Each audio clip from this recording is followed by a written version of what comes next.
Isang pagkakamali ang naitatama ng isa pang pagkakamali dahil mas lalo lamang nitong pinapagulo ang sitwasyon at dumadagdag sa problema ng isang tao. Ikaw kapuso, ano ang gagawin mo kapag nakagawa ka ng pagkakamali na pwedeng makasira ng isang tahimik at maayos na relasyon?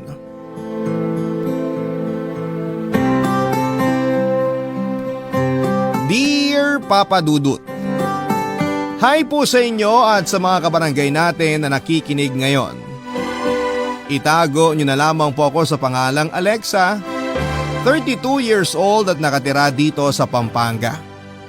Sa totoo lang ay medyo kinakabahan ako habang ginagawa ko itong sulat dahil baka makilala ko ng mga kaibigan ko na masugid ding tagapakinig ng inyong programang Barangay Love Stories. Kaya naman sinadya ko pong baguhin ang ilang impormasyon dito sa sulat ko para maingatan na rin ang aking pribadong buhay. Papadudot, may 6 na taon na kaming kasal at nagsasama ng asawa kong si Arnold nang sa wakas ay magdalang tao na ako. Pareho kaming excited dahil ang tagal naming hinintay na mangyari yon. Sino ba namang mag-asawang hindi gugustuhin na magkaroon ng anak, hindi ba? Ang sabi ng doktor noon ay wala namang may diferensya sa amin ni Arnold. Perfect timing lang daw talaga ang kailangan para makabuo kami. At dumating na nga ang araw na yon na sobrang kinatawa talaga naming mag-asawa. Sa aming dalawa kasi ni Arnold ay ramdam ko na yung asawa ko ang mas excited nang magkaroon kami ng anak. Wala kasi siyang mga kapatid kaya naman ang gusto niya sana ay magkaroon kami ng maraming anak. Biniro niya pa nga ako na kapag nanganak na raw ako ay kaagad naming susundan ang susundan yon hanggang sa makabuo kami ng isang basketball team. Ganon karaming anak ang gusto ng asawa ko at ganon siya ka-excited sa magiging baby namin na ilang taon naming hinintay. Kaya lang isang pagsubok ang dumating sa aming buhay mag-asawa. Nakunan ako sa ika-6 na buwan ng pagbubuntis ko, Papa Dudut.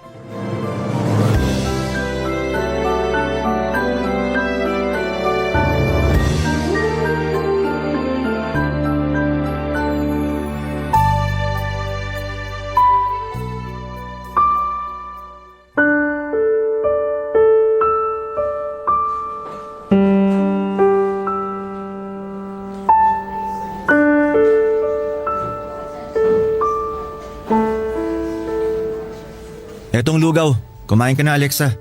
Salamat. Ang sabi ng doktor, pwede ka na raw makauwi bukas. Mabuti naman para hindi na lumaki pa ang babayaran nating bill dito sa ospital. O anong ibig mong sabihin yan? Na wala akong pera? Hindi naman sa ganun, Arnold. May pera trabaho ko Alexa. Kaya kong bayaran kahit magkano pang abuti ng bill na sinasabi mo dyan. Wala naman akong ibig sabihin sa sinabi ko. Para kasi pinaparating mo sa akin na wala akong kwentang asawa sa'yo eh. Nagtatrabaho ko ng maayos para maibigay ang lahat ng pangangailangan mo at ng dapat na magiging baby natin. Alam ko naman yun. Alam mo pero hindi ka naman marunong makinig. Ano bang ibig mong sabihin? Alexa, ilang beses ka nang pinayuhan ng doktor na pumirmi na lang. Di ba sabi niya sa bahay ka na lang at magpahinga? Pero sinabi niya rin naman na kung pakiramdam ko kaya kong magtrabaho, walang problema kung magpapatuloy ako. Nandun na tayo sa kaya mo nga. Pero hindi naman kaya ng baby natin. Magkaiba yun. Sinisisi mo ba ako sa pagkawala ng baby natin? Wala ako sinasabing ganyan. Wala nga. Pero yun ang pinaparamdam mo sa akin. Ang gusto ko lang iparating sa'yo, dapat sinunod mo na lang ang pinayo sa atin ng doktor. Sinabi ko naman sa'yo na hindi ako sanay nang nasa bahay lang, di ba? Kita mo na? Ang tigas talaga ng ulo mo. Tutupad din talaga sana ako sa usapan natin na maaga ako magma-maternity leave. Hindi ko naman alam na mangyayari to. Kasi ramdam ko na kaya ko pa talagang magtrabaho. Ikaw nga lang yun at hindi ang baby natin. Bakit ba hindi mo maintindihan yun? Dahil hindi ko naman ginusto na mawala ang baby natin. Oo, hindi ko nga sinunod ang payo ng doktor na wag munang magtrabaho. Pero naging maingat naman ako, di ba? Mula sa pagkain at pagkilos ko, lahat ng bili ng doktor sa akin, sinunod ko. Hindi mo sinunod. Kasi kung oo, hindi mawawala ang baby natin. Palibhasa, napakamakasarili mo. Wala kang pakialam sa magiging anak sana natin.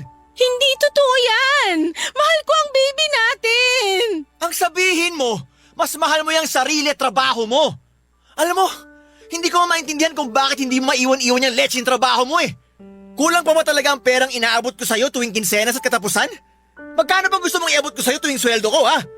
Gusto mo ba na ibigay ko na sa'yo ang buong sweldo ko at gumapang na lang ako papasok sa trabaho at pauwi sa bahay? Ano? Ganun ang gusto mo?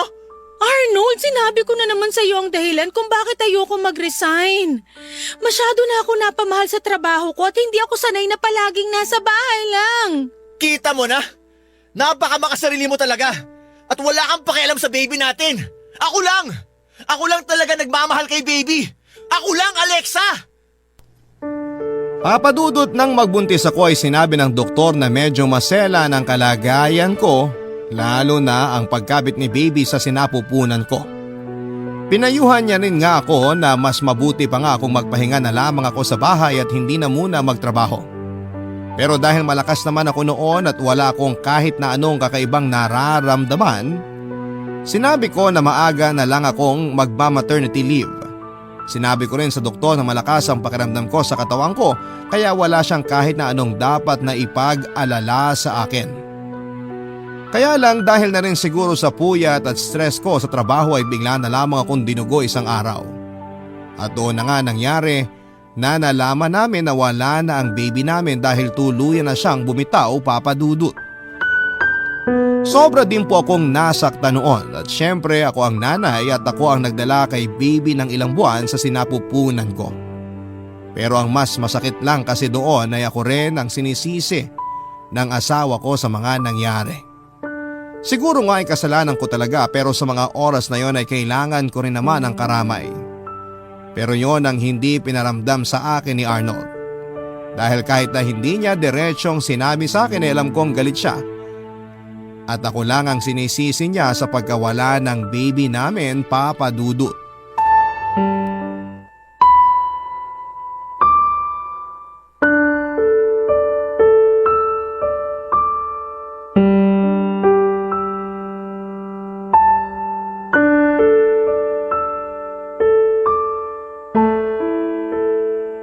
Ano? Wala pa bang resulta? Sandali lang, nilalagyan ko pa ng ihi ko tong pregnancy test kit. Bilisan mo na dyan. Tapos dito na lang natin hintayin ang resulta. Sige, saglit lang. Ay, sana talaga 2 guhit na lumabas dito. Sana mabuntis na ako. Alexa, ano ba? Ang tagal mo naman dyan. Eto na nga, lalabas na ako ng banyo.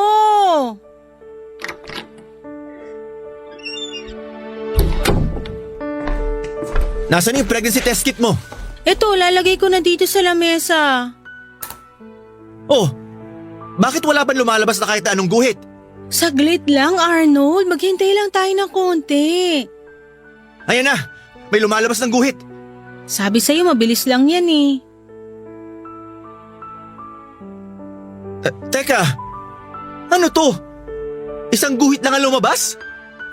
Ibig sabihin, negative pa rin ang resulta. Hindi ako tanga, Alexa. Alam kong ibig sabihin ng isang guhit na yan. Ang ibig kong sabihin, bakit hindi ka pa rin buntis? Hindi ko alam. Paano hindi mo alam? May katawan mo yan. Alexa, 2 beses sa isang buwan ka mag-pregnancy test. Pero puro negative naman na lumalabas na resulta. Anong magagawa ko kung ayaw talagang mag-positive ng resulta? Eh di ba ang sabi mo kagabi, delayed ang regla mo? Oo, pero isang araw pa lang naman akong delayed. Saka sumasakit na rin ang puson ko ngayon. Baka mamaya lang reglahin na rin ako. Sana pala hindi mo na lang sinabi sa akin para hindi na ako nagmukhang tanga na umaasang buntis ka. Pasensya na, Arnold. Nadulas lang naman ako nang sinabi kong hindi pa ako dinadatnan. Puro ka na lang pasensya. Siguro hindi mo sinusunod mga bili ng doktor sa'yo, no? Siyempre sinunod ko. Iniinom ko nga lahat ng gamot na nireseta niya sa akin eh. Eh bakit nga hindi ka pa rin nabubuntis hanggang ngayon? Doktor naman ang nagsabi na kailangan lang nating timingan ng pagsisex para makabuo tayo ng baby. Anong timing pa ba ang kailangan? Halos 1 taon na tayong sumusubok pero wala namang nangyayari. Nakakapagod ang umasa, alam mo ba yon? O bakit? Ikaw lang ba napapagod? Ako rin naman ah. Mas pagod pa nga ako sa'yo kasi ang dami kong iniinom na kung ano-anong gamot para lang mabuntis ako. Kulang pa kasi ang effort na ginagawa mo. Alam mo siguro, dapat sundin mo na rin ang payo ng doktor na huwag ka na muna magtrabaho. Bakit napunta na naman sa trabaho ko ang usapan na to? Kasi ang sabi ng doktor, kailangan mong iwasan ng pagod at stress. Sa tingin ko, masyado ka na nabibigyan ng stress ng opisina nyo. Arnold, kinakaya ko namang hatiin ang oras ko. Saka ayokong mag-resign kasi sayang naman yung promotion na binigay sa akin ng boss ko. Kita mo na? Ayaw mo talaga siguro na magkaanak tayo, no? Ano ba yung sinasabi mo? Totoo naman, di ba? Kasi kung gusto mo talagang makabuo tayo ng bata, susundin mo lahat ng pinayo ng doktor sa'yo. Kasama na doon ang pagre-resign mo sa trabaho. Baka naman nakakalimutan mo, Alexa. Yang trabaho mo rin ang dahilan kung bakit nawala ang anak natin. Kung hindi dahil sa pagmamatigas mo noon, di sana kasama pa rin natin si baby ngayon. Papadudod ilang beses pa kaming sumubok ni Arnold na gumawa ng baby pero palaging negative ang lumalabas sa pregnancy test kapag na-delay ako. Yun ang palaging kinakagalit sa akin ng asawa ko. Hindi ko raw kasi sinusunod ang sinasabi ng mga doktor kaya raw siguro ay hindi kami makabuo ng bata. Minsan din ay sinasabi niya na baka sinasadya ko na hindi mabuntis dahil ayaw ko naman daw talaga. Hanggang sa mauuwi na naman sa pagtatalo ang paninisi niya sa akin dahil sa pagkawala ng baby namin. Sobrang sakit din naman para sa akin nang makunan ako pero pakiramdam yata ni Arnold ay siya lang ang nawala ng anak. Palagi niyang pinamumuka na kasalanan ko kung bakit nawala si baby sa amin. Alam ko na sabik talaga siya na magkaanak kami. Pero sinasabayan ko naman ang effort na ginagawa niya. Dahil kahit ako ay gusto ko na rin na magkaroon kami ng anak. Iniinom ko lahat ng gamot na nire-reseta sa akin ng doktor at nag-i-exercise din ako kahit na hindi ko yung ginagawa dati at kumakain ako ng masusustansyang pagkain. Pati nga ang posisyon sa kama na sinabi ng doktor pagdating sa pakikipag-romansa ay sinunod ko na kahit pa nahihirapan ako. Pero wala talaga, hindi pa talaga binigay sa amin ng Diyos noon ang oras para muli kaming magkaroon ng anak, Papa Dudu. Ang mga kwento ng pag-ibig, kwento ng buhay at kwento ng pag-asa. Nasa Spotify na, Barangay Love Stories. Pakinggan kahit kailan, kahit saan. Barangay Love Stories sa Spotify. Kinig na, kabarangay! Papadudot habang tumatagal ang pagsasama namin ni Arnold mula nang makunan ako ay mas dumadalas din ang pagiging mainitin ng ulo niya. Mas nagagalit siya kapag lumalabas na negative ang resulta ng pregnancy test ko. Nung una, madalas siyang sumasama sa akin sa ospital para magpa-check up kami at humingi ng payo sa doktor pero hindi nagtagal. Ako na lamang ang mag-isang pumupunta doon. Hanggang sa sundin ko na nga ang payo ng doktor na umiwas sa stress sa trabaho. Kahit ayoko talagang mag-resign dahil kaka-promote ko lang din noon ay sinunod ko na lamang ang payo niya at ang gustong mangyari ni Arnold na iwanan ng trabaho ko. Papa Dudut, akala ko kahit paano ay magiging maayos na ang pagsasama namin ni Arnold dahil sa ginawa ko. Umasa po ako noon na babalik na ang dating ugali ng asawa ko na mabait, malambing at mapagmahal. Bumawi rin ako sa mga pag-aasikaso ko sa kanya. Palagi ko po siyang pinagluluto ng masasarap na pagkain at pinagbabaon ko pa nga siya para sa trabaho niya. Ako na nga rin ang madalas na nagyayaya sa kanya na may mangyari sa aming dalawa dahil gusto ko na rin talagang maibigay sa kanya ang anak na matagal na niyang gusto na magkaroon kami. At gusto ko na rin talagang maibalik ang dati naming masaya na pagsasama. Pero hindi pa rin po yun nangyari lalo na nang magsimulang malulong si Arnold sa alak. Doon na rin siya nagsimulang saktan ako ng pisikal. Uuwi siya ng lasing sa madaling araw Mainit ang ulo at kapag nagkasagutan kami dahil sa pagkalasing niya, masasampal na niya ako o kaya ay matatadyakan. Lahat yon ay tiniis ko pa rin, Papa Dudut. Dahil patuloy akong umaasa noon na babalik pa rin ang lalaking sobra kong minahal, Papa Dudut.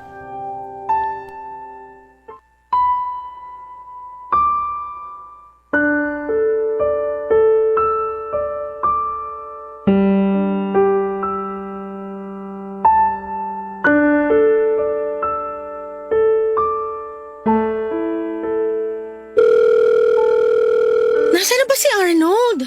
Sana naman sagutin na niya tawag ko.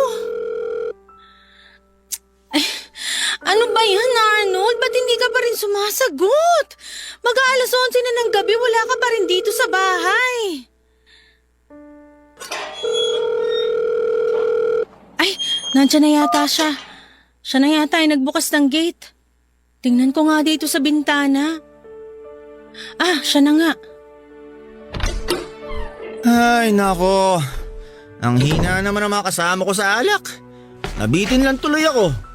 Mabuti naman at nakauwi ka na. Oh, bakit gising ka pa? Hinihintay lang naman kasi kitang umuwi. Alam mo ba kung anong oras na? Wala ka bang mata para tingnan ng oras sa relo mo?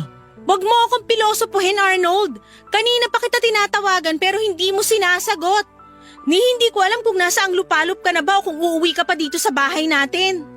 Sino ba kasing may sabi na hanapin at hintayin mo ako?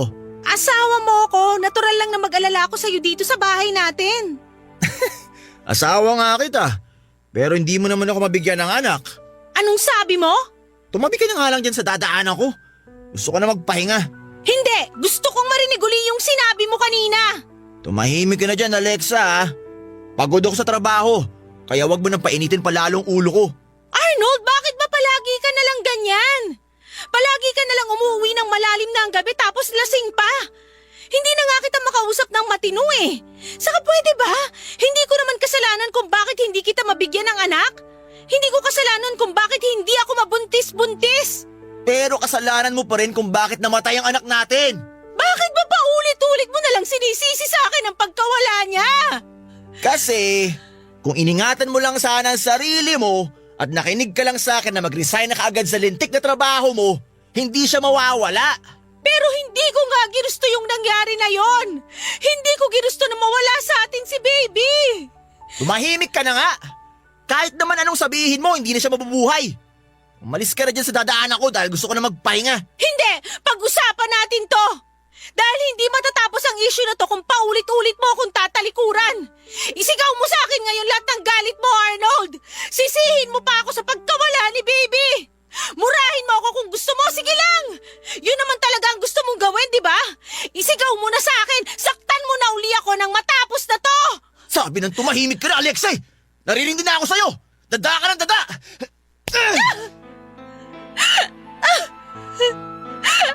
Ano? Masaya ka na? Masaya ka na sinasaktan mo ako? Nababawasan na ba yung galit dyan sa dibdib mo? Arnold, naiintindihan naman kita. Naiintindihan ko yung sama ng loob mo dahil sa pagkawala ng baby natin. Pero alam mo, sa totoo lang, pagod na rin ako. Pagod na akong intindihin ka at yung galit mo sa akin. Alexa! Saan ka pupunta? Alexa, huwag kang bastos! Bumalik ka rito!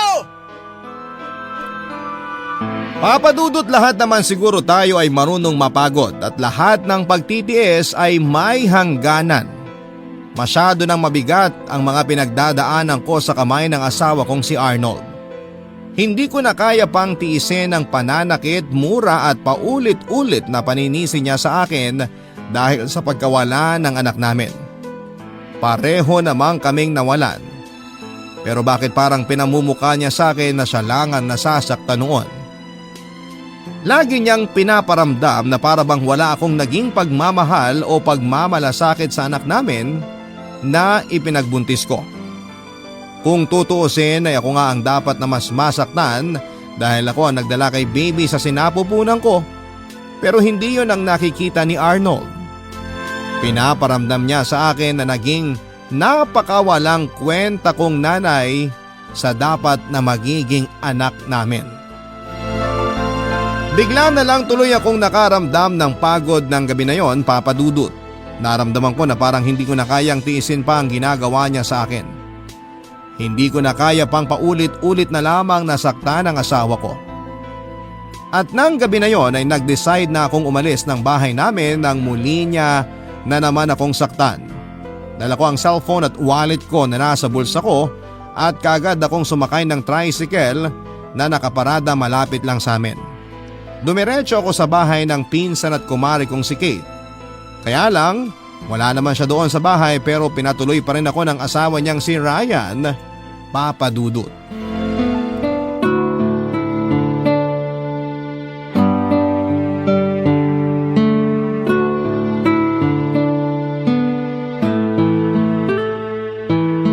Naku Alexa, pasensya ka na kung hindi ako makakauwi ng bahay ngayon.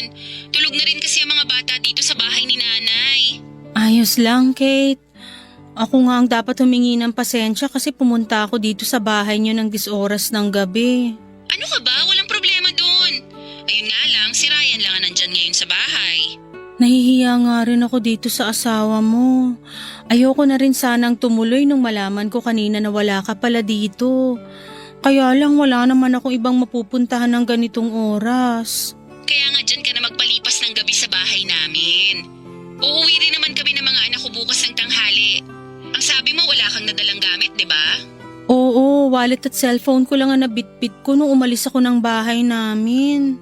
Kumuha ka muna sa mga pambahay ko dyan kung gusto mong magpalit ng damit. Naku, hindi na. Ayos lang naman ako dito sa suot ko. O sige, ikaw ang bahala. Basta kapag gusto mong magpalit ng damit, nandyan lang naman yung mga gamit ko. Saka pareho lang naman tayo ng size ng katawan kaya magkakasya sa'yo ang mga damit ko. Salamat talaga, Kate. Sus, wala yun. Nakausap ko na rin pala si Ryan kanina.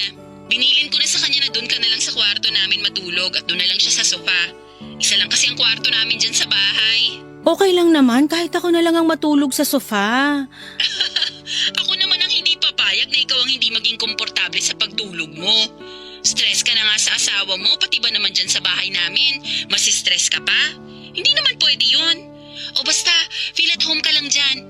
Ibababa ko na tong tawag kasi kailangan ko nang pumasok sa loob ng bahay. Wala kasing signal doon. Saka nilalamok na rin ako dito sa labas eh. O sige, salamat uli, Kate. Wala yun. Kita tayo bukas. Bye! Bye.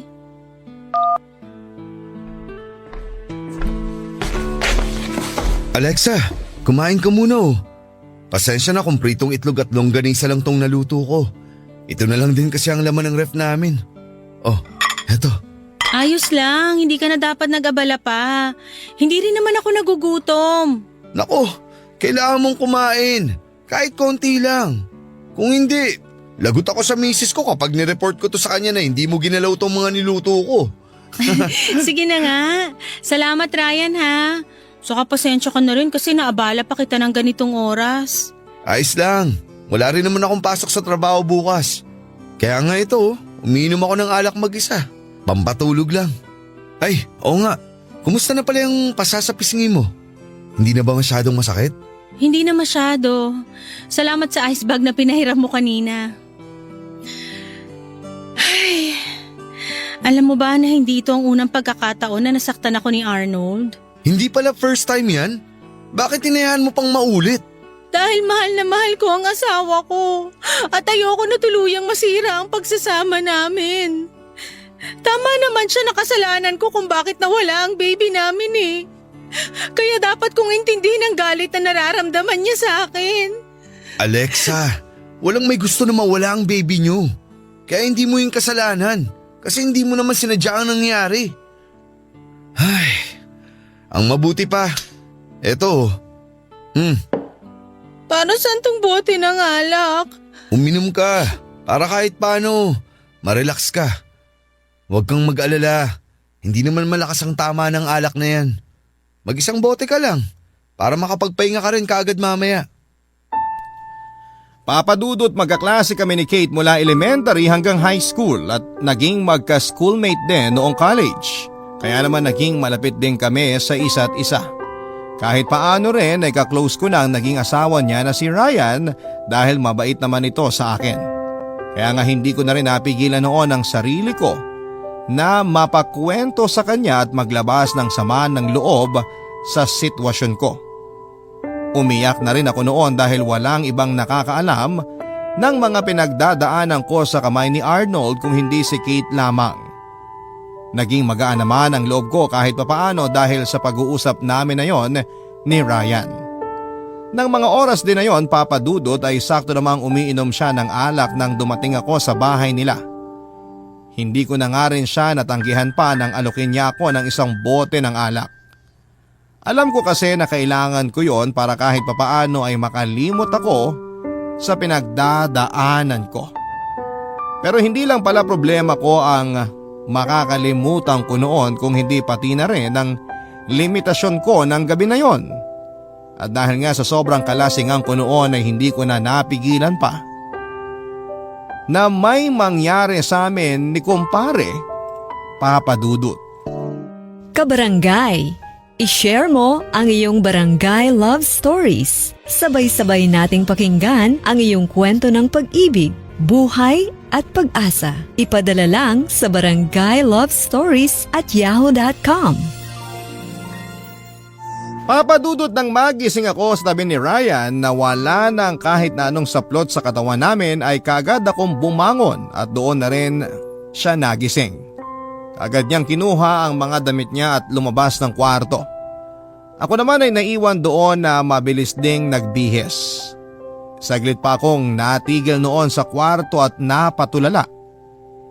Ilang beses kong tinatanong ang sarili ko kung bakit hinayaan ko na may mangyari sa aming dalawa ni Ryan ng gabing yon. Bakit hindi ako nag-iwan ng kaunting katinuan sa isipan ko at sarili ko? Napakalaking kasalanan ang nagawa ko sa asawa at sa kumpare kong si Kate. Naiyak na lamang tuloy ako noon dahil sa nangyari at nang mahimasmasan ako ay nag-decide na akong lumabas ng kwarto. Noon naman, Papa Dudut, ay naabutan ko si Ryan na naghahain ng almusal sa lamesa. Nung una ay tahimik lamang kaming pareho habang nagkakape hanggang sa siya na ang bumasag ng katahimikan na yon. Nagsorry siya dahil sa nangyari sa aming dalawa at sana raw ay maniwala ko na hindi niya intensyon na samantalahin ang pagkalasing ko. Naramdaman ko naman ang sincerity sa boses niya at alam ko na walang sapilitang nangyari ng gabing yon. Pareho naming ginusto yon, dala na rin ang spirito ng anak na nasa mga katawan namin ng oras na yon. Papa Dudut, sinabi ko kay Ryan na mas mabuti pang kalimutan na lang namin ang nangyari sa aming dalawa. At nang makauwi nga si Kate kinahapunan ay halos hindi ako makatingin sa mga mata niya. Sobra kasi akong nakukonsensya dahil sa malaking kasalanan na nagawa ko sa kanya. Pero pinilit ko pa rin ang sarili ko na umarte na parang walang kahit na anong nangyari. At halos hindi na rin kami magkibuan noon ng asawa niyang si Ryan, Papa Dudut.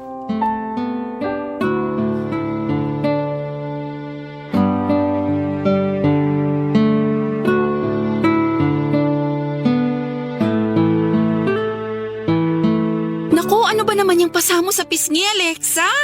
Ang laki. Hindi naman masyado.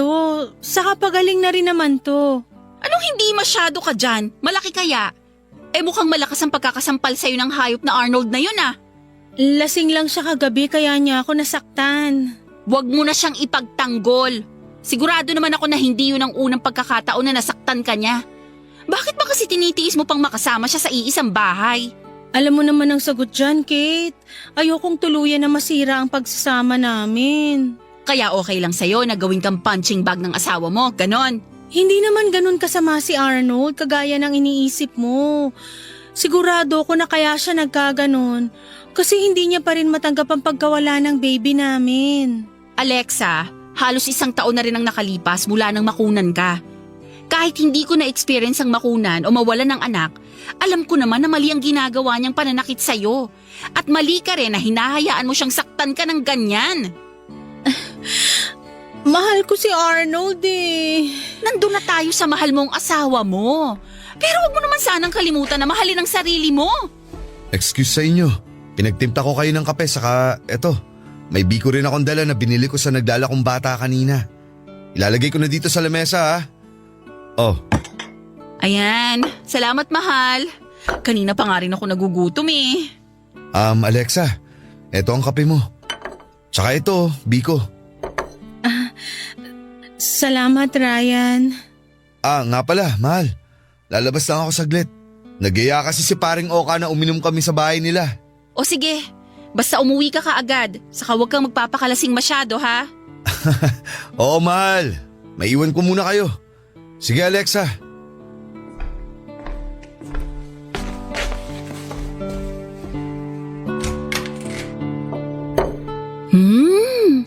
Ang sarap talagang magtimpla ng kape ng asawa ko. Mabalik tayo sa pinag-uusapan natin, Alexa. Ikaw ha, ayokong maririnig sa'yo na plano mo pang balikan yung gago mong asawa. Nandun na tayo sa nagluluksa pa rin siya sa pagkawala ng baby nyo. Pero hindi naman siya pwedeng habang buhay na ganun. At hindi rin pwede na sa tuwing magagalit at malulungkot siya, basta ka na lang niya sasaktan. Alam mo kung tutuusin, pwede mo nga siyang idemanda dahil sa ilang beses na pananakit niya sa'yo.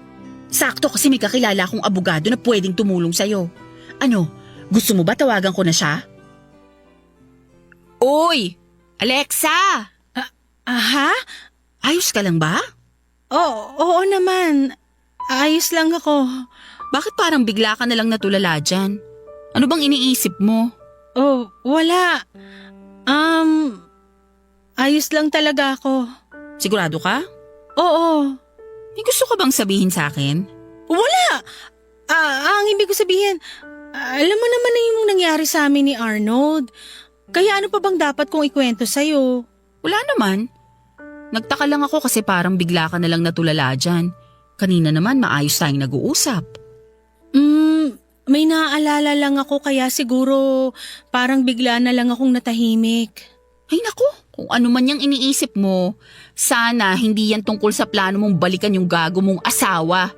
Pag nagkataon ako, makakalbo na talaga kita kahit ninang ka pa ng panganay ko.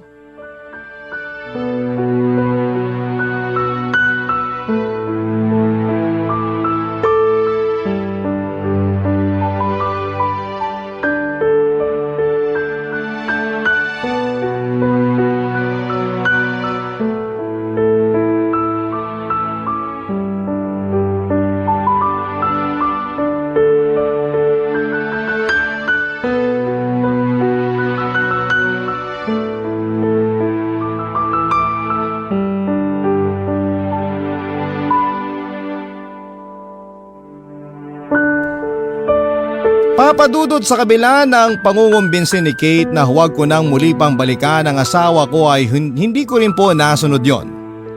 Dumating din kasi si Arnold sa bahay ni na Kate para humingi ng tawad sa akin. Nalaman niya raw sa isang pinsang ko na nandun ako kina Kate kaya doon din niya ako pinuntahan. Papadudot nakiusap si Arnold at halos umiyak at paulit-ulit na humingi ng tawad na tinanggap ko rin sa huli. Lumuhod na rin kasi siya noon sa harapan ko at hindi ko na nga rin napigilan ang sarili ko na maiyak. Nang ipaalala niya sa akin ang pangako na binitawan namin sa araw ng kasal namin sa simbahan. Na magsasama kami sa hirap at ginhawa at sinabi niya noon na gusto na niyang muling tuparin yon. Bumalik din tuloy sa isipan ko ang masasayang mga araw na magkasama kami at kung gaano siya naging mabuting asawa bago nawala ang anak namin. At doon na nga ako tuluyang nag-decide na sumama na sa kanya pauwi ng bahay namin. Papadudod, tinupad ni Arnold ang pangako niya na magbabago na siya at babawi na sa lahat ng mga naging pagkukulang at pagkakamali niya sa akin. Sinabi niya sa akin na kung gusto ko raw na bumalik sa pagtatrabaho ay hindi na raw niya ako pipigilan. Siya na nga rin ang madalas na nagluluto sa bahay namin kahit pagaling siya sa trabaho o kaya ay bago siya umalis ng bahay. Madalas din siyang may pasalubong na mga pagkain sa akin kapag umuuwi siya. At dahil nga sa effort na ginawa niya ay bumalik na rin ang pagmamahal at tiwala ko sa kanya. Muling naging maayos ang pagsasama naming dalawa. Pero hindi pala doon natatapos ang pagsubok sa relasyon namin dahil nakaramdam ako ng kakaiba sa katawan ko na hindi ko nagugustuhan nung umpisa pa lamang, Papa Dudut.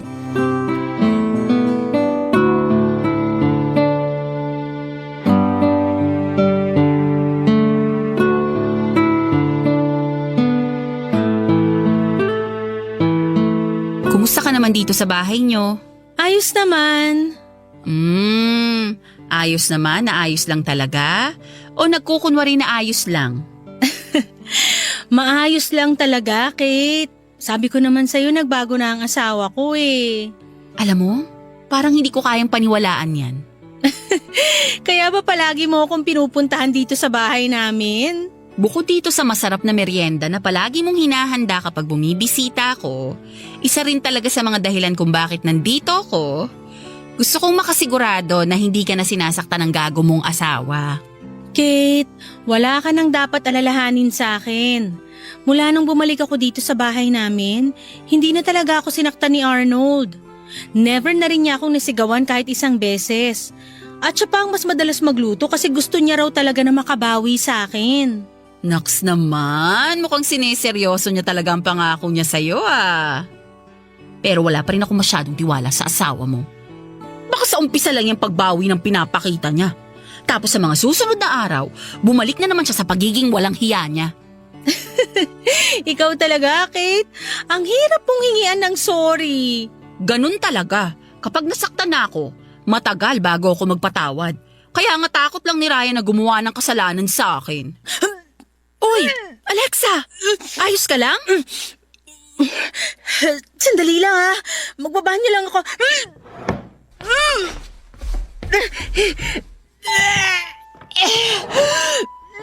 Uy! Sigurado ka bang okay ka lang? Ano bang nangyayari sa'yo?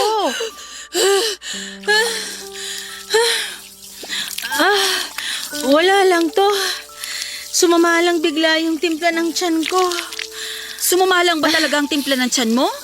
O may iba kang gustong sabihin sa akin? Kilala kita, Alexa. Alam ko kapag may tinatago ka sa akin at hindi masabi-sabi. Kate, ang totoo kasi, buntis ako. Nag-pregnancy test ako kahapon at positive ang lumabas na resulta. Talaga? Congrats! Sa wakas, magkakaanak na kayo ni Arnold! Tama ba yung narinig ko? Buntis ka, Alexa? Nako, sakto. Nandito na pala yung asawa mo. O ibibigay ko na muna ang moment na to sa inyo. Aalis na ako para makapag-usap kayong dalawa. Congrats uli, Alexa! Tawagan mo na lang ako mamaya, ha? Sige, Arnold, una na ako. Bye! Totoo bang magkakaanak na tayo, Alexa? Arnold, bakit nakauwi ka na kagad dito sa bahay? Di ba dapat mamaya pa ang tapos ng shift mo? Alexa! Yung tanong ko muna sagutin mo. Totoo ba yung narinig ko? Totoo bang buntis ka? Oo. Woo! Salamat po! Sa wakas buntis na ang asawa ko! Magiging tatay na ako! Woo! Uy, Arnold, huwag kang maingay. Baka may magalit na kapitbahay dahil sa kakasigaw mo dyan at mareklamo pa tayo sa barangay. Nako, sorry. Sobrang natuwa lang talaga ako at hindi makapaniwala. Sa wakas, Alexa, magkakaanak na tayo. Magiging isang totoong pamilya na rin tayo. Pangako, hindi ko kayo pababayaan na magiging anak natin. Gagawin ko ang lahat para maging isang mabuting asawa sa'yo at tatay sa anak natin. Asahan mo yan, Alexa. Kahit kailan, hindi ko sisirain ang pangako ko sa'yo. Papadudot ng ma-delay pa lang ako noon ay bigla na akong nakaramdam ng kakaibang takot at kaba. Hiniling ko noon na sana ay hindi tama ang hinala ko at hindi mangyari ang nasa isipan ko. Pero mas lalo lamang lumakas ang kaba ko nang may lumabas na 2 guhit sa pregnancy test kit na ginamit ko noon. Gusto ko pa sanang ulitin kaagad yon pero alam ko na kaagad sa sarili ko na tama ang resulta na lumabas doon. Buntis talaga ako sa pangalawang pagkakataon.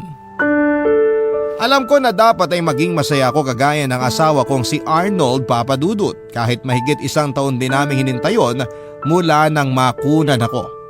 Pero may mali kasi sa nangyayari na yon dahil sigurado ako na hindi si Arnold ang ama ng pinagbubuntis ko. Malakas ang kutob ko na ang kumpare kong si Ryan ang totoong ama ng batang nasa sinapupunan ko noon. Pero wala akong pinagsabihan na kahit na sino tungkol sa bagay na yon. Kahit pa nga kay Ryan ay hindi ko sinabi ang hinala ko. Naging sobrang saya rin naman ni Kate nang tawagan ko siya at sabihin ko na totoo nga na buntis ako. Sinabi niya na ang anak daw namin ni Arnold ang magiging daan para tuluyan na kaming maging isang masayang pamilya ng asawa ko. Papadudot nang makapanganak ako ay doon ko nakumpirma sa sarili ko na hindi talaga si Arnold ang tatay ng baby ko. Wala man lang itong kahit na anong namana sa itsura niya. At kung pagmamasdan siya ng mabuti, malaki ang pagkakahawig niya kay Ryan. Hindi tuloy buo ang sayang nararamdaman ko noon dahil sa pangyayari na yon at paano ako magiging totoong masaya kung ang tatay ng anak ko ay ang kumpare namin ng asawa ko. Hindi ko alam kung paano nangyari na parang naramdaman din ni Ryan na siya ang tatay ng anak ko. Dahil minsan niya akong kinausap tungkol dito. Tinanong niya kung sino raw ba talaga ang tatay ng anak ko at syempre mariin ko yung tinanggi. Paulit-ulit kong sinabi sa kanya na si Arnold ang tatay ng baby ko. Kaya naman kaagad niya rin akong tinigilan. Papadudot ngayon ay magta-3 taon na ang anak ko at habang lumalaki siya ay mas lumalabas ang pagkakahawig niya kay Ryan. Nagiging dahilan din yon para lamunin ako ng takot at konsensya. Hindi ko na tuloy alam kung ano pa ba ang dapat kong gawin. Dapat ko bang sabihin na kay Arnold ang totoo kahit sobra na siyang napamahal sa anak ko? Naging mabuting kaibigan sa akin si Kate at sigurado ako na masisira ang pagkakaibigan namin kapag nalaman niya na may nangyari sa amin ang asawa niya. Pero hanggang kailan ko dapat itago ang lihim na ito? Hanggang kailan ako magsisinungaling sa kanilang lahat? Sana po ay matulungan niyo po ako sa problema kong ito at maraming salamat po sa pagpili nitong sulat ko. Ang inyong forever kapuso at kabarangay, Alexa. Barangay Love Stories.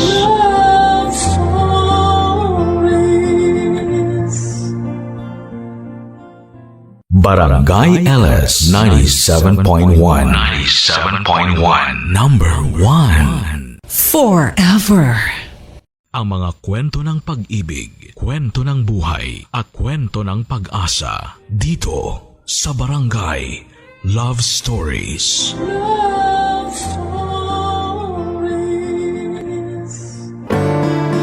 Ang tiwala ang pundasyon ng isang mag-asawa. Para itong salamin na nagbibigay linaw sa kanilang pagsasama na kapag nabasag ay mahirap nang ibalik pa. Ikaw, kabarangay, paano mo ibabalik sa dati ang isang tiwalang minsan nang nabasag? Dear Papa Dudut, ang pag-aasawa ay isang panghabang buhay na panata. Para mapagtibay ang pagsasama ninyong dalawa ng iyong asawa ay kinakailangan ninyo ng pagmamahal, tiwala, pangunawa at sakripisyo. Ito ang mga bagay na sinumpaan namin ang babaeng aking nakaisang dibdib na pareho naming pinanghawakan, lalo na noong nakabuo na kami ng sarili naming pamilya. Bago ko po makalimutan, ako nga po pala si Gabriel, 35 years old mula sa Tuguegarao. Bago ko nakapagpatayo ng sarili kong negosyo ay dati po akong service crew. Sa trabaho kong yon ay doon ko nakilala si Monet na nagtatrabaho naman sa isang salon na katapat lang ng fast food na aking pinapasukan. Naging suki naman si Monet dahil kada umaga bago siya pumasok sa trabaho ay lagi siyang bumibili ng kape. Hindi raw kasi pwedeng magsimula ang araw niya ng walang kape, Papa Dudut.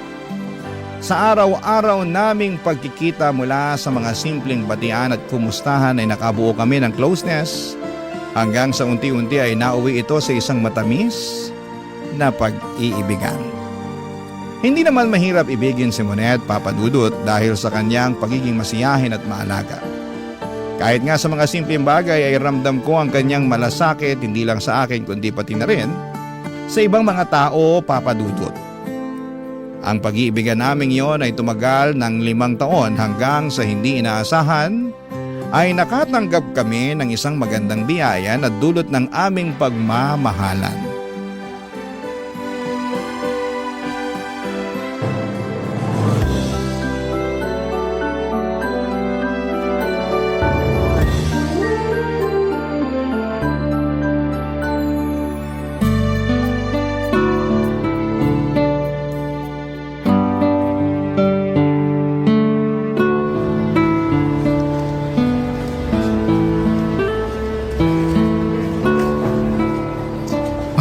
Atsara? Oo, yun nga. Pipinan na inatsara. Yun yung gusto ko ngayon. Ang lala mo namang mag-crave. Bakit? Naglilihi ka ba? Daig mo pa buntis ah. Paano kung buntis nga ako? Sus, paano ka naman mabubuntis? Teka ha.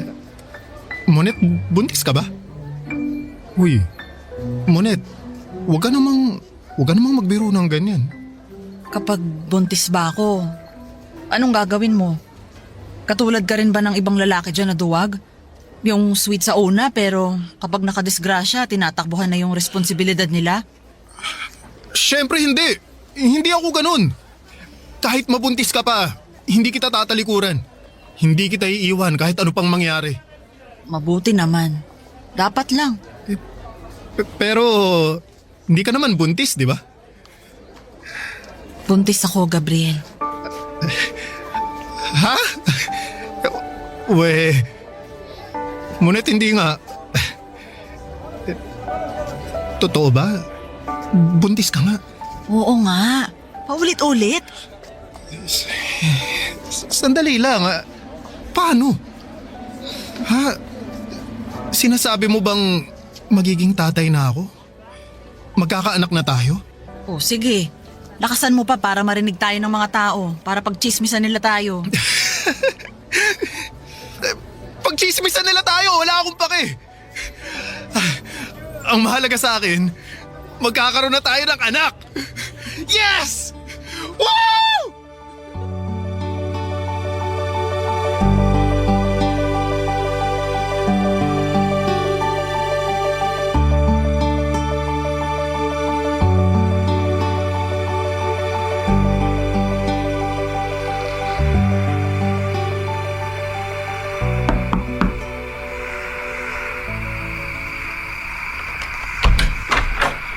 Gabriel! Magandang gabi, Monet. Talagang nagbihis ka talaga para sa gabing to, ha? Siyempre naman. Nagdala rin ako ng makakain, oh. Heto, pansit. Salamat. Teka, mag-isa ka lang? Wala ka bang kasama? Busy yung kapatid ko sa trabaho, eh. Hindi niya ako masasamahan ngayon. Tapos si tatay, alam mo namang hindi makakapunta yun kasi bedridden na. Pwede ba yun? Mamamanhikan ka ng mag-isa ka lang? Wala naman sigurong masama, di ba? Ang mahalaga, nandito ako para ipakita sa mama mo kung gaano ako kaseryoso sa'yo. Naku, ewan ko sa'yo. Halika na, pumasok ka na. Kanina ka pa inaantay ni Mama. Sige. Ma, nandito na po si Gabriel. Magandang gabi po, Tita Imelda. Magandang gabi rin. Mag-isa ka lang? Opo nasa trabaho po yung kapatid ko. Gustuhin man niya, hindi na po niya ako masasamahan ngayon. Ganun ba? Siya sige, maupo ka muna. Salamat po. Maiwan ko na po muna kayo, ha. Ihahanda ko lang yung dalang pagkain ni Gabriel. Nasabi sa akin ni Monet kung bakit ka na pa rito. Sigurado ka na ba talaga riyan sa desisyon niyong dalawa? Opo, pakakasalan ko po ang anak niyo. Kung yun ay pahihintulutan niyo po ako. Sa totoo lang, nung una, hindi ako pabor sa pinaplano niyong dalawa. Wala kayong ipon at kung tutuusin, hindi pa kayo tuluyang nakatatayo sa mga sarili niyong mga paa. Pero ano pa nga bang magagawa ko? Buntis na si Monet at wala nang ibang direksyon na dapat patunguhan yung pagsasama niyo kundi sa simbahan na. Kung ganun, pumapahayag po kayo na ikasal na kaming dalawa? Katulad nga ng sinabi ko, wala naman akong magagawa. Buntis na si Monet. Pero sa isang kondisyon, Gabriel. Sige po, ano po yun? Wag na wag mong lolokohin ang anak ko. Alagaan at mahalin mo siya, katulad ng ginagawa namin sa kanya. Pangako po. Ano man ang mangyari, hindi ko po siya iiwan. Hindi ko siya lolokohin, kundi paglilingkuran ko siya hanggang sa tumanda kami. At dahil nga sa pagkakaroon namin ng sariling pamilya ay napagtanto ni Monet na hindi sapat ang pagiging service crew at hairstylist niya para maibigay namin ang lahat ng pangangailangan ng anak namin. Kaya naman ang ginawa nito ay naghanap siya ng ibang trabaho. Noong tumungtong sa 2 taon, ang anak namin ay naisipan niyang mag-apply sa BPO at mapalad naman siyang nakapasok bilang customer service representative. Papadudot, aminado ako na malaki ang naitulong ng bagong trabaho ni Monet sa buhay namin. Hindi man maganda sa pakiramdam na mas malaki ang kinikita ng asawa ko kumpara sa akin ay malaki pa rin ang pasasalamat ko na dahil sa kanya ay natutustusan namin ang lahat ng pangangailangan ng anak namin. Ang hindi lang magandang aspeto sa trabaho niyang yon ay nagkahiwalay kaming dalawa dahil nasa Maynila ang trabaho nito. Noong nakapag-ipon ay binigyan ako ni Monet ng puhunan para maipatayo ko na ang negosyo na matagal ko nang inaasam. Isang pansiteria. Mula sa pagiging fast food crew ay unti-unti kong natutunan ang mga patakaran sa pagpapatakbo ng negosyo. Mula sa pakikitungo sa mga supplier, pagbuo ng menu, hanggang sa pag-aasikaso ng mga customers. Magkalayo man kami ni Monet ay kinakailangan naming tiisin ang pagkamis namin sa isa't isa para sa kinabukasan ng anak namin, Papa Dudut. Noon ay mas sinubok ang tatag naming mag-asawa pagsabit ng taong 2020.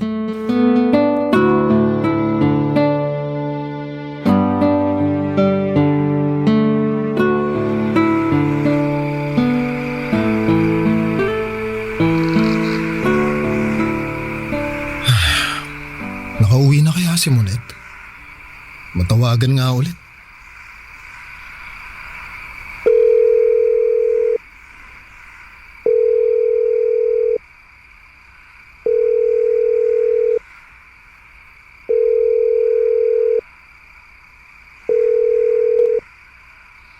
Hello? Gabriel? O Monet, mabuti naman sumagot ka na. Kanina pa kita tinatawagan eh. Pasensya ka na ha. Hindi kita masagot kanina. Nasa jeep kasi ako eh. Okay lang. Ano, nakauwi ka na ba sa apartment nyo? Oo. Kararating ko lang. Alam mo ba na nagkakaubusan na ng alcohol at gamot dito sa lugar namin? Hala? Bakit? Dahil nga dun sa virus daw na kumakalat. Yung coronavirus ba? Oo, nakakatakot nga yun eh. Ang sabi, nakapasok na raw yung sakit dito sa Pinas. Oo, kaya nga nag-uunahan na yung mga tao dito na makabili ng alkohol eh. Inabot nga ako kanina ng 2 oras sa grocery para lang dun sa 2 alkohol lang. So far, wala namang ganyan dito sa Maynila. Syempre, maraming bilihan dyan sa inyo. Dito, iilan lang yung mall at saka grocery dito. Baka naman masyado lang kayong OA dyan. Ang sabi naman sa balita, huwag mag-alala eh. Paano hindi mag-aalala yung mga tao bali-balita na magkakaroon daw nung lockdown? Talaga? Wala namang ganyang balita dito ah. Naku, anong wala? Dyan nga ata sa Maynila unang nag-announce na magkakaroon ng quarantine. Ala, totoo ba? Hindi na kasi ako masyadong nakakanood ng balita. Nakakatakot naman. Ganun na ba talaga kaseryoso? Oo, kalat na kalat yan sa social media. Naku, Monet, Umuwi ka na lang kaya muna dito sa probinsya. Gabriel, hindi ko pwedeng iwan yung trabaho ko rito. Mas mahalaga pa ba yan kaysa sa kalusugan mo? Paano kung mahawa ka ng virus dyan? Masyado ka namang nagpapadala sa mga balita. Siguraduhin mo munang totoo yung sinasabi nilang quarantine. Baka mamaya fake news lang pala yan. Alam mo naman ngayon sa social media, nagkalat na ang fake news. Ay, basta mag-iingat ka dyan ha. Magdala ka rin ng alkohol mo at kung maaari, huwag ka munang makihalubilo sa maraming tao. Oo, huwag kang mag-alala. Lagi akong may dalang sanitizer. At saka Munet, kapag nag-announce sila ng quarantine, umuwi ka na agad dito ha. Oo na. Sige na, maliligo muna ako. Nilagkit ko na eh. Tawag na lang ulit ako mamaya ha. Oh, sige. Bye-bye. Bye.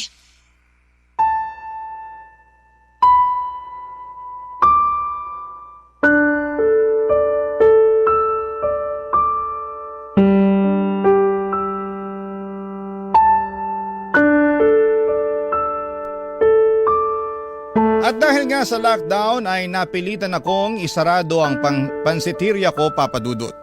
Ilang buwan na nakaasa lamang kami ng anak ko kay Munet. Linggo-linggo ay nagpapadala siya sa amin ng pang-grocery para may makain kami sa pang-araw-araw. Hanggang sa biglang umusbong ang online selling sa social media. Doon ko na naisipan na magpa-order ng pagkain online. Unti-unti ay nakahanap ako ng mapagkakakitaan. Nakakatakot mang lumabas noong mga panahong yon ay kinailangan kong makipagsapalaran sa labas para lamang ma-deliver ang mga pa-order kong pansit. Sa parehong pagkakataon, Papa Dudut, ay hindi nawala ang pag-aalala ko para kay Munet dahil noong mga panahong yon ay mag-isa lamang siya sa Maynila.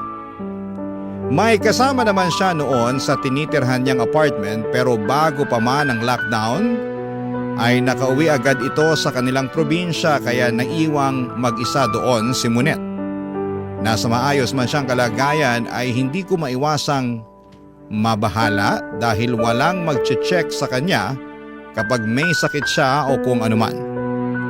Kaya naman bilang asawa ay ginawa ko ang lahat para matiyak na nasa mabuting kalagayan sa pagdaan ng bawat araw ang asawa ko. Hindi natatapos ang araw nang hindi ko siya natatawagan para masigurado kung safe siya. Oras-oras ay kinukumusta ko siya kahit na nakukulitan na siya sa akin. Mapanatag lamang ang kalooban ko. Pero sa sobrang pag-aalala para sa kalagayan ng asawa ko ay hindi ko inaasahan na ako palang malalagay sa kapahamakan, Papa Dudut. Barangay Love Stories. Barangay Love Stories. Naging mahirap ang buhay namin noong pandemic, Papa Dudut. Mahigit 1 taon ding iisa lamang ang naging routine ko. 4:00 pa lamang ng madaling araw ay lumalabas na ako para mamili ng mga rekados na gagamitin ko para sa pansit na pa-order ko online. Gamit ang motor na hinuhulugan pa namin noong mga panahong yon ay araw-araw po akong nagdi-deliver. Umulan man at umaraw, nalang takot na baka mahawaan ako ng COVID. Pagsapit ng gabi ay naglalaan kami ni Munet ng oras para sa isa't isa para naman kahit papaano ay mapanatili naming maayos at matatag ang relasyon namin. Kahit nga wala na kaming napag-uusapan ay kung ano-ano na lamang ang ginagawa namin para maaliw namin ang isa't isa. May punto noon na sabay kaming nanonood ng pelikula o di kaya ay naglalaro ng online games. Sa mga simpleng paraan na yon, hindi namin napapabayaan ang aming relasyon bilang mag-asawa. Pero ang inaasahan naming maikling lockdown lang ay nauwi sa mahigit 1 taon. Minsan habang nagbibilang ako ng kinita sa buong maghapon, bigla kong naiisip kung hanggang kailan ko kakayanin ang ganong sistema na laging nagmamadali sa labas. Laging may takot dahil sa pangamba sa kumakalat na virus. Ganun pa man sa tuwing maririnig ko ang boses ni Monet, kahit malayo ay agad na napapawi ang lahat ng pagod ko. Siya ang nagsilbi kong lakas sa bawat pagsubok na dumadaan sa buhay ko. Doon ko napagtanto na hindi lang pala negosyo o kabuhayan ang dapat na inaalagaan sa gitna ng pandemya, kundi pati na rin ang pagsasama naming dalawa, Papa Dudut.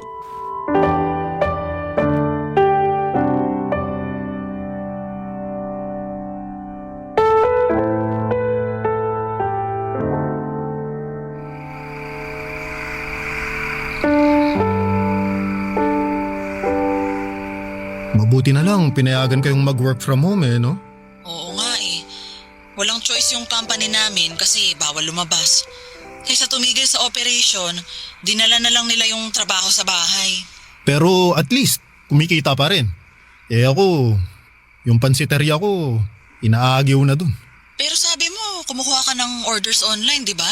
Oo, may mga mangilan-ngilan namang umu-order sa akin. Pero syempre, hindi na katulad ng dati yung kinikita ko kasi kailangan ko pang mag-deliver. Ang mahal ng gas. Bakit kasi hindi ka maningil ng delivery fee? Yung free delivery na nga lang yung dahilan kung bakit may mga customer pa ako Maniningil pa. O siya, basta mag-ingat lang kayo dyan ha? Bakit pa rin ang pakyat yung kaso ng COVID ngayon nakakatakot. Oo, nag-iingat naman ako. Ang problema ko, itong anak natin ngayon, sinisipon. Si Angel? Pinaiinom mo ba siya ng gamot? Oo, may gamot siya rito. Kung ipa-antigen mo kaya, baka mamaya COVID na yan. Hindi naman siguro, hindi siya lumalabas ng bahay Paano siya magkaka-COVID? Ikaw lumalabas ka ng bahay. Hindi mo lang alam, baka carrier ka na pala ng virus tapos nakuha ng anak mo. Wala naman akong sipon. Kahit na. May tinatawag tayong asymptomatic. Yung may virus pero walang sintomas. Sige. Sige, ipapa-antigen test ko siya bukas para masigurado. Sige. Pati ikaw na rin ha?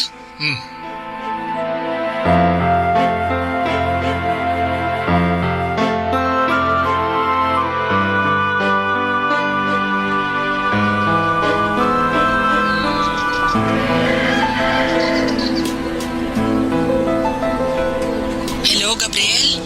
Kumusta yung test nyo? May resulta na ba? Ayun, positive kami, Monet. Ano? Yun na nga ba yung sinasabi ko Nasaan na kayo ngayon? Naka-quarantine ba kayo? Nasa bahay na kami ngayon. Pinauwi kayo? Hindi nyo ba kailangan mag-quarantine? Mild lang naman daw yung sintomas namin kaya pinayagan nila kaming mag-quarantine dito sa bahay. Total, kaming dalawa lang naman ni Angel ang nakatira dito. Punuan na rin kasi yung mga quarantine facility kaya pinagbigyan na lang nila kaming umuwi. Kumusta na si Angel? Ayun, may sinat pa tapos inuubo pero may gamot silang ibinigay sa amin. Ang sabi, uminom daw kami ng vitamins para mas lumakas yung resistensya namin. Ganun ba? Ikaw, kumusta ka? Eto, okay naman ako. Maliban sa walang panlasa ngayon, malakas naman ako. Awa ng Diyos, wala naman akong lagnat o kung ano man. Bakit kasi hindi kayo nag-iingat dyan Nag-aalala tuloy ako para sa inyong dalawa. Huwag kang mag-alala. Ako nang bahala dito. Hindi ko papabayaan tong anak natin. Ang problema ko ngayon, yung negosyo. Titigil na naman dahil sa buwisit na COVID na to. Huwag mo nang problemahin yan. Magpapadala na lang ako ng panggastos nyo. Ang isipin mo na lang muna yung kalusugan nyo. Kung magpapadala ka, isend mo na lang sa kapatid ko. Siya yung nag-grocery para sa amin Siya ngayon yung nagdadala ng pagkain. Hindi ako makapagluto, wala akong panlasa Sige. Kakausapin ko siya mamaya. Wala na ba kayong ibang kailangan? Vitamins, pagkain? Wala na, kumpleto pa naman kami dito. Sige, balitaan mo ako dyan ha. Patapos na yung break ko, babalik na ako sa trabaho. Sige Monet, ikaw mag-iingat ka rin dyan ha? Oo, kayo rin. Sa awa ng Diyos ay mabilis din naman kaming gumaling ng anak ko matapos kaming tamaan ng COVID. Pero kahit gumaling na ako ay hindi naging madali ang mga sumunod na araw. Nakaranas kasi kami ng diskriminasyon mula sa mga tao sa paligid namin. Iniiwasan nila kami dahil sa takot na baka makahawa pa kami Kahit na noong mga panahong yon ay magaling na kami. Kahit mga dating kapitbahay at kakilala ay bigla na lamang nila kaming iniwasan. At ang malala pa ay nadamay din ang negosyo ko. Papadudod simula nang kumalat ang balitang nagka-COVID ako ay nawala na ako ng customer na gustong mag-order sa akin ng pansit. Wala kaming magawa noon kundi ang magkulong na lamang sa bahay at umasa na lamang muli sa mga padala ni Monet. Hindi rin naman po nagtagal ang pagtitiis namin dahil makalipas ang ilang pang buwan ay tuluyan ng na-lift ang lockdown sa lugar namin. Unti-unti ay sinubukan naming bumangon. Noong lumuwag ang restrictions noong 2022, ay lagi kong hinihikayat si Monet na umuwi na muna sa Tuguegarao para naman mabisita niya ang anak niya.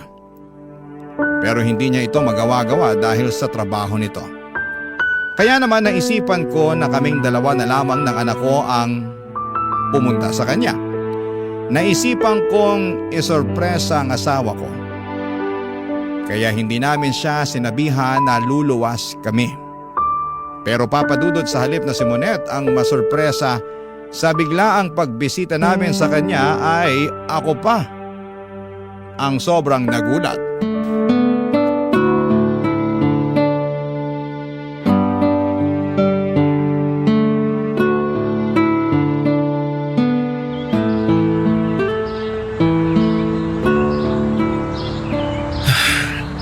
Ito na yata yung apartment ng mama mo.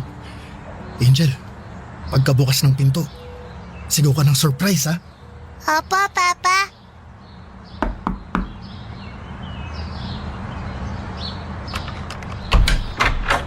Surprise! Oh? Hindi naman po yan si Mama eh. Anong kailangan nila? Nako. Sorry na mali lang yata ako ng kinatok. Pasensya na, akala ko ito yung apartment ni Monet eh. Ito nga yung apartment ni Monet. Bakit? May kailangan ka ba sa kanya? Sandali. Dito nakatira si Monet? Oh. Monet! May naghahanap sa'yo! Sa akin? Sandali, nandyan na. Sino raw? Gabriel? Surprise! Mama, na-surprise ka ba? Anak, Gabriel, anong ginagawa niyo rito? Bakit hindi kayo nagsabi sa akin na luluwas kayo? Hindi ka makauwi ng Tuguegarao kaya kami na mismo bumiyahe para sa'yo. Gusto ka sana naming isurprise ng anak mo. Mama, na-surprise ka ba? Oo, anak. Sandali lang ha. Leandro, doon ka muna sa loob, please. Sige, maiwan ko muna kayo. Gabriel, sana nagsabi kayo na luluwas pala kayo para nakapaghanda ako. Sino yung lalaking yun? Akala ko ba mag-isa ka lang dito sa apartment mo? Si ano yun? Si Leandro. Katrabaho ko. Binisita lang niya ako kasi may nagpapatulong ako dun sa laptop ko. Nagka-problema kasi. Inaayos lang niya. Inaayos niya yung laptop mo na ang suot lang, naka-boxers. Halos wala nang saplot yung kasama mo sa apartment. Sasabihin mo sa akin inaayos niya lang yung laptop mo? Pinaglululoko mo ba ako, Monet? Gabriel, magpapaliwanag ako. Lalaki mo ba yun, ha? Huwag naman dito sa harap ni Angel. Mag-usap tayo ng pribado. Sagutin mo ako. Lalaki mo ba yun? Gabriel! Ayaw mo sumagot? Pwes ako magtatanong sa kanya. Gabriel, sandali lang. Nasaan siya, ha? Monet, may problema ba? Ikaw? Sino ka, ha? Anong ginagawa mo dito sa apartment ng asawa ko? Pare, relax ka lang. Anong relax? Nakatayo ka rito sa harap ko na halos wala ka ng suot? Sasabihin mo mag-relax ako? Sagutin mo yung tanong ko. Sino ka? Gabriel naman, huminahon ka, naririnig ka ng anak mo. May relasyon ba kayo? Ano? Gabriel, kung ano man yung iniisip mo, nagkakamali ka. Pwes ano? Mas mabuting sabihin mo na sa kanyang totoo, Monet. wala na tayong takas eh. Bistado na tayo. Leandro, tumigil ka nga dyan. Huwag ka na nga makialam dito. Nagsasama na kami ni Monet. Yun ang totoo. Leandro! Walang hiya ka.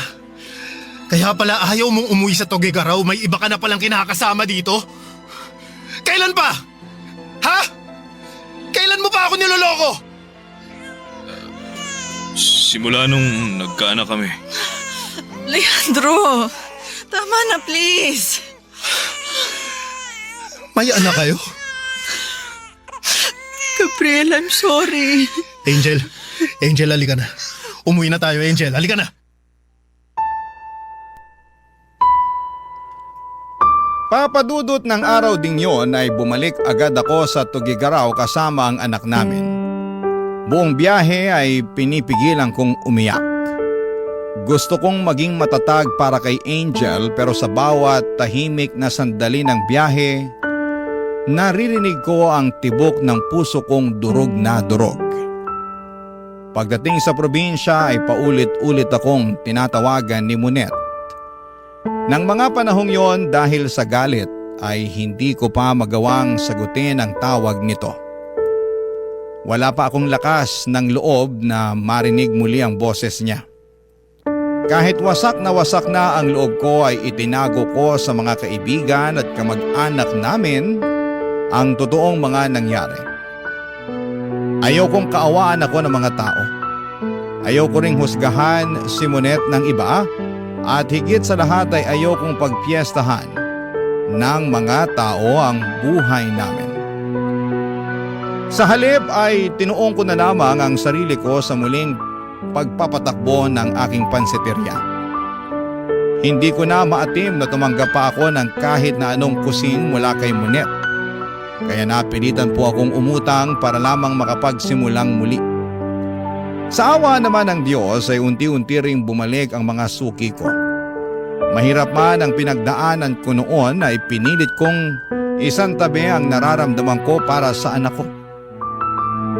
Sa halip na hayaang lamunin ako ng galit at lungkot, ay pinili kong magpakatatag dahil alam kong sa kabila ng sakit, kailangan kong magpatuloy dahil ako lamang ang aasahan ng anak ko. Papa Dudut. Barangay Love Stories. Barangay Love Stories. Noong napayagan si Monet na magkaroon ng hybrid work setup ay agad-agad siyang umuwi sa probinsya. Ang sabi niya ay gusto niya makipag-usap sa akin at ayusin ang lahat. Ngunit pagdating niya ay naging malamig na ako sa kanya, Papa Dudut. Hindi ko siya kinibo at hindi ko siya kinausap. Sa totoo lang ay hindi ko pa rin lubos maisip kung paano ko siya mapapatawad sa ginawa niya sa akin. Araw-araw kaming nasa isang bubong noon pero parang magkaibang mundo ang kinakaroon na namin. Kung dati puno ng tawanan at kwentuhan ang bahay, noong panahon na yon ay puro katahimikan ang bumabalot sa pagitan namin. Ramdam ng bawat isa ang bigat ng hangin. At sa tuwing sinusubukan niyang lumapit ay ako naman ang lumalayo, Papa Dudut. At dahil nga sa sama ng loob ay unti-unti akong natutong uminom. Sa umpisa ay isang baso lamang para pampatulog. Pero habang tumatagal ay naging sandalan ko na ang alak sa tuwing bumabalik sa isipan ko ang mga eksenang ayaw ko nang maalala. May mga gabi pa nga na sa mismong pansiteria na ako natutulog. Hindi dahil sa pagod, kundi dahil ayaw kong makita si Monet, Papa Dudut. Isang gabi matapos ang inuman namin ng mga empleyado ko sa pansiteria, ay pinuntahan ako doon ni Monet para mapag-usapan ang problema naming ilang linggo na rin naming iniiwasang harapin, Papa Dudut.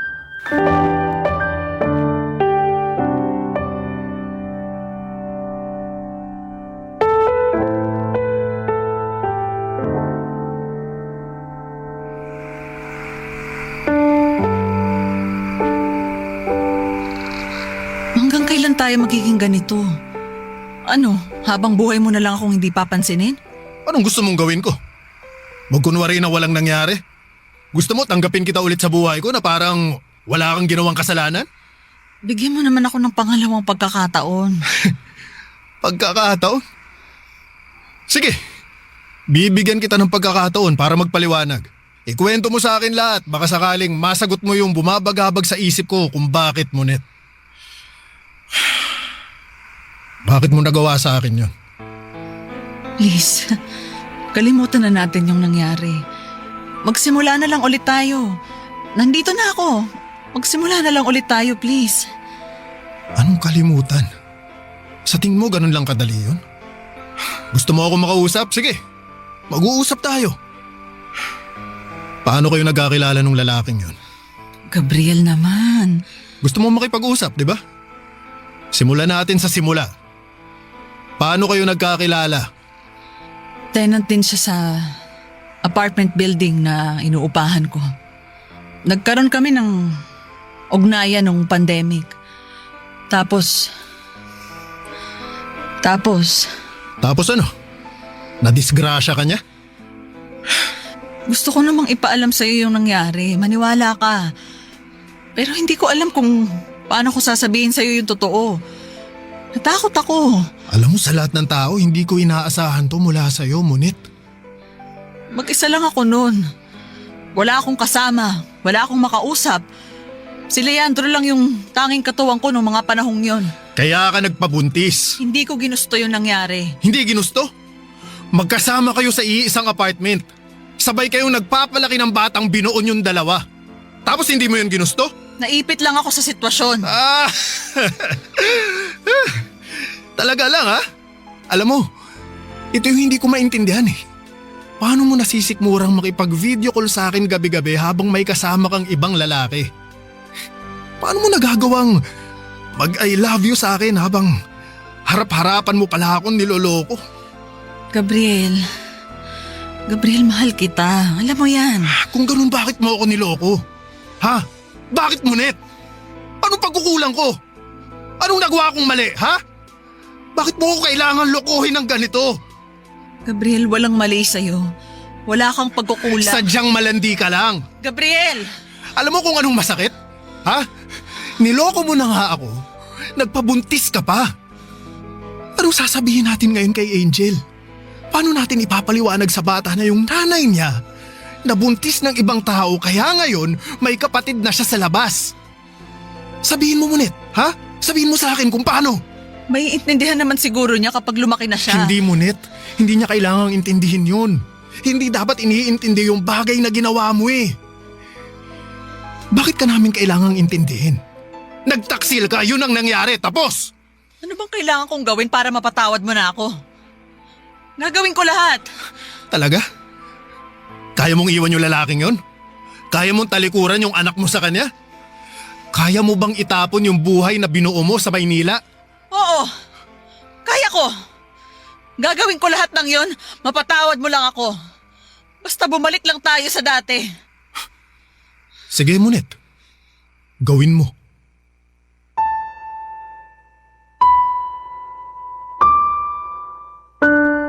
Matapos ng gabing yon sa pansiteria ay nagsimulang ipakita ni Monet ang pagsisisi mula sa kasalanang ginawa niya. Bumawi siya sa amin at pinatunayan niya na sincero siya sa paghingi ng tawad. Nag-resign na siya sa trabaho at tinalikuran niya ang mga kaibigan at bagong pamilya na binuo niya. Para lamang patunayang nagsisisi na siya sa mga nagawa niyang kasalanan noon. At katulad nga ng napag-usapan namin ay binigyan ko si Monet ng pangalawang pagkakataon. Sinubukan kong ibalik ang lahat ng tiwala, ang respeto at pagmamahal. Pero papadudot. Kahit na anong gawin ko ay hindi ko magawang tignan si Monet sa parehong paraan. Tuwing magkatabi kami sa kama ay paulit-ulit na pumapasok sa isipan ko ang lalaking kinakasama nito sa Maynila. Kung papaanong kada gabing magkausap kami sa cellphone, wala akong kamalay-malay na may ibang lalaki na pala siyang katabing matulog. Kasabay kumain at kasama sa pang-araw-araw. Kahit na anong pilit kong patawarin siya ay hindi ko magawa. Para bang may pader na namamagitan sa amin na hindi ko mabuwag pa. At kahit magkasama na kami sa isang bubong ay ramdam ni Monet ang lamig ng pakikitungo ko sa kanya, Papa Dudut. Hindi ko man sabihin, alam niyang nagbago na ako. Ang dating asawang puno ng lambing at ngiti ay napalitan ng isang lalaking tahimik, malayo at may bigat sa puso. Wala nang ibang magawa pa si Monet doon kundi ang tanggapin ang pagbabagong yon, Papa Dudut.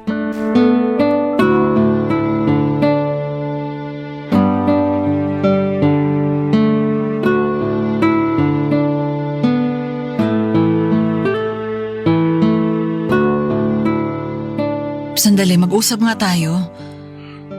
Gabriel, Ano? Pagod ako sa trabaho, Monet. ilang buwan na tayong ganito. Hanggang kailan mo ba itatanim dyan sa puso mo yung galit na nararamdaman mo? Anong magagawa ko kung hindi pa kaya ng puso kung tanggapin ka? Kahit magpakitang tao ka na lang sana, para sa anak natin. Ngayon, concerned ka sa sasabihin ng anak natin? Sana naisip mo yan bago mo kami pinagtaksilan. Gabriel naman, araw-araw mo na lang bang isusumbat sa akin yung nangyari? Bakit? Nahihiya ka? Paano tayo makakapagsimula niyan kung lagi mo na lang inuungkat yung nakaraan? Hindi ba pwedeng kalimutan na lang natin yung nangyari? Patawarin mo na ako alang-alang sa pamilya natin. Ngunit sa tingin mo hindi ko ginawa yan? Sinubukan ko. Pilit kitang pinapatawad, pilit kong kinakalimutan yung ginawa mo. Pero wala eh. Kahit anong gawin ko, masakit pa rin. Paano ko aalisin sa utak ko na nagkaroon ka ng ibang lalaki sa Maynila? Paano ko itatago yung katotohanan na may ibang anak ka na? Ha? Kaya pasensya na. Pasensya na kung hindi pa rin kita mapatawad hanggang sa ngayon dahil hindi ko talaga kaya. Hayaan mo naman akong buuin ulit yung pamilya natin. Mahirap bang magbigay ng pangalawang pagkakataon? Nagkamali ako, oo. Aminado ako. Pinagsisisihan ko na yung nangyari. Pero Gabriel naman, subukan ulit natin. Sirang-sira na ang tiwala ko sa iyo, Monet. Hindi ko alam kung kakayanin ko pang ibalik yung tiwala ko sa iyo. Pero kakayanin mo kung gugustuhin mo. Gustuhin ko man, hindi na pwede. Basag na yung tiwala ko eh. Parang salamin lang yan na kahit pagdikit-dikitin mo pa, hindi mo na yun maibabalik sa dati niyang anyo. Kahit hindi bumalik sa dati, basta mabuo, tatanggapin ko yon. Kapag ang salamin nabasag, gagamitin mo pa rin ba yun ulit? Hindi na, di ba? Ano ba dapat ginagawa sa basag na salamin? Itinatapon na yun. Anong gusto mong palabasin? Sinasabi mo ba na hindi na talaga natin maaayos to? Monet, mas magiging masaya ako kapag iniwan mo na kami ng anak mo.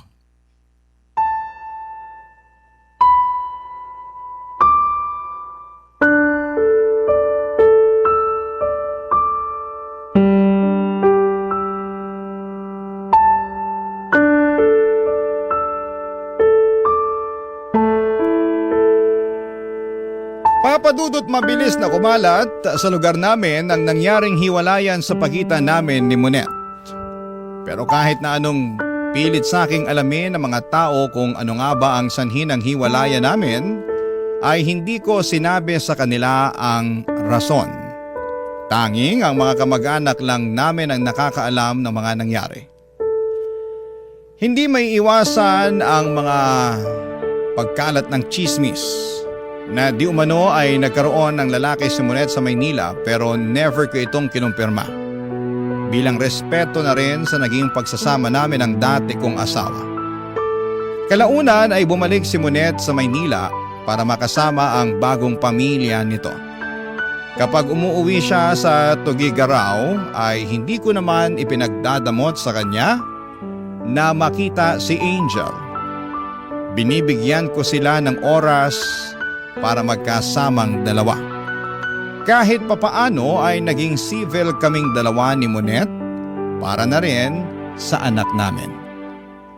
Papadudot kung ako ang tatanungin ninyo ay napatawad ko na po si Monet sa mga nagawa niya. Nandun pa rin ang sugat na gawa ng pagtataksil niya pero natutunan ko na ring tanggapin Ang mahalaga sa ngayon ay masaya na ako sa piling ng anak ko. Taon nang lumipas bago ko binuksang muli ang puso ko sa panibagong pag-ibig. Sa ngayon ay meron ng isang babaeng tumatayo bilang pangalawang ina ng anak ko, isang babae na tunay at lubos na nagmamahal sa aming dalawa ni Angel. Ito po ang aking kwento at maraming salamat po sa inyo, Papa Dudut, sa pagbabahagi ninyo ng aking kwento sa inyong programa. Mabuhay po kayo at naway hindi kayo magsawang magbahagi ng kwento ng mga katulad ko na tagahanga ninyo. Ang inyong kapuso at kabarangay forever, Gabriel. Anong say mo sa Barangay Love Stories na ito? Pagkwentuhan natin sa comment section yan.